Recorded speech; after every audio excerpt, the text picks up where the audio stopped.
that. There's an old African proverb that says, if there's no enemy within, the enemy outside can do us no harm. Bishop talks about the enemy in me. If there's no enemy within, how many of you know that you've been your own worst enemy? Raise your hands. So you've got to be willing to get outside your comfort zone. And no one could have told me that the willingness to get outside of my comfort zone, the willingness to fail, the willingness to try, to experiment, the willingness to take some chances, the willingness to do something I'd never done, that in the last 12 years, for 13 years I didn't do it. I convinced myself I couldn't do it. Then the last 12 years, I've earned in excess of $14 million. Let me tell you something, $14 million, a good garden and a healthy hog, and you can make it through the winter in Birmingham, Alabama. Do you hear me? No one could have told me I have 2 books, Live Your Dreams, and it's not over until you win. No one could have told me, born in an abandoned building on the floor, labeled educable mentally retarded, no college training. No one could have told me I would have produced 5 specials for public television.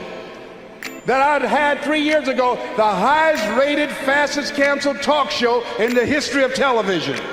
Because I wouldn't do those conflict and controversy shows. No one could have told me. I had no idea that I could do what I'm doing right now. Let me tell you what I know about you, and I don't know you. You got greatness within you. One of Dr. King's mentors, Dr. Howard Thurman, said something one night. I was reading and I couldn't sleep. He said the ideal situation for a man or woman to die is to have family members standing around their bed, praying with them as they cross over. He said, but imagine, if you will, being on your deathbed, and standing around you are the ideas, the dreams that have been given to you by life, the talents, the gifts that you've never nurtured, that you never developed, the skills that you never did anything with, standing around your bed looking at you with large angry eyes, saying, we came to you, only you could have given us life, and now we must die with you forever. And the question is, if you died now, what dreams, what ideas, what talents, what abilities, what skills, what books, what sermons, what seminars, what businesses will die with you? Miles Monroe said the wealthiest place on the planet is not in the Far East, where they have oil in the ground. It's not in South Africa, where they have diamond mines. He said the wealthiest place on the planet is the cemetery, because there you'll find dreams not pursued, books never written, songs never sung, sermons never delivered, businesses never erected, talents never nurtured, skills never developed. You survived 1 out of 40 million sperms. You were born to win. God wants you to be rich and wealthy and successful and to live the abundant life. You must affirm that for yourself every day. So as you look at yourself and you look at your life and you look at your circumstances, as you work on your goals and your dreams, here's some things I want to give you. Write this down. Hold yourself to high standards. See, what if Bishop T.D. Jakes had decided, when he first received the idea of the Manpower Conference, that it could not be? What if he had allowed that idea to die? We would not be here. See, many of you here, you are pregnant with some ideas.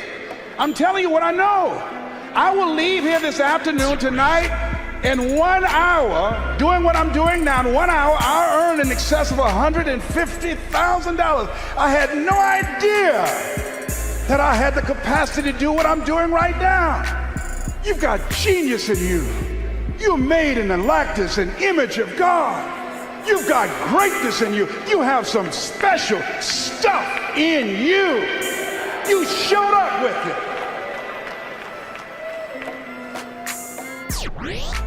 So as you look at your life and you decide to become a risk taker, make it okay to fail, to experiment, trial and error. Repeat after me, please. No test, no testimony. Yeah, you're going to face some hard times. What's the first thing they say when you get on an airplane before they take off? Fasten your seatbelt. Why? Because you will experience some turbulence before you reach a comfortable altitude.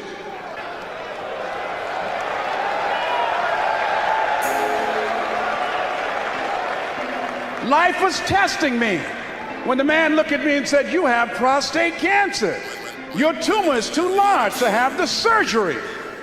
We're going to give you radiation seed implants." The most anybody's ever gotten was 90. They gave me 238. I went back 3 weeks ago. They checked my PSA level, which indicates the presence of cancer in your prostate area. 1 to 4 is normal. Beyond that is that you have cancer and it's spreading. When I first went a year ago, it was 6.1. When I went 3 weeks ago at Howard University Hospital, they gave me an MRI, it was 10.5.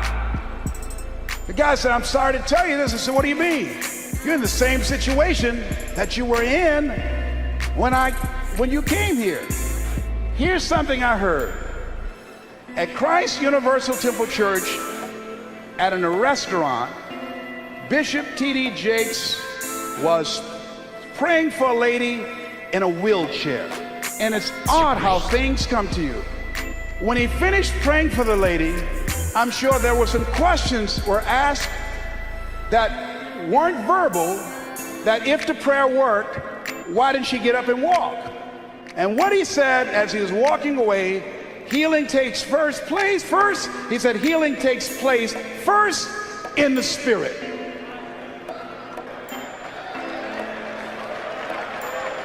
It didn't matter about his numbers. It didn't matter about their diagnosis. Judge not according to appearances. You must have the faith to call forth those things that be not as though they were. Now, do you really believe? See, it's one thing to believe when you got money in your pocket. It's one thing to believe when your marriage is working out and you got your health and your children acting like they got good sense. Oh, it's good to say, "Oh, the Lord is blessing me." It's easy to believe then. Oh, but when you get that diagnosis, say you ain't gonna be here long. When you lose your job, when someone you thought you'd be with for the rest of your life say, "No, we can't do this no more," that's when you have to stand. That's when you have to begin to live this faith, and that's not on you. That's when you got to call on something higher than you. Let that mind be in you. You got to be out of your mind to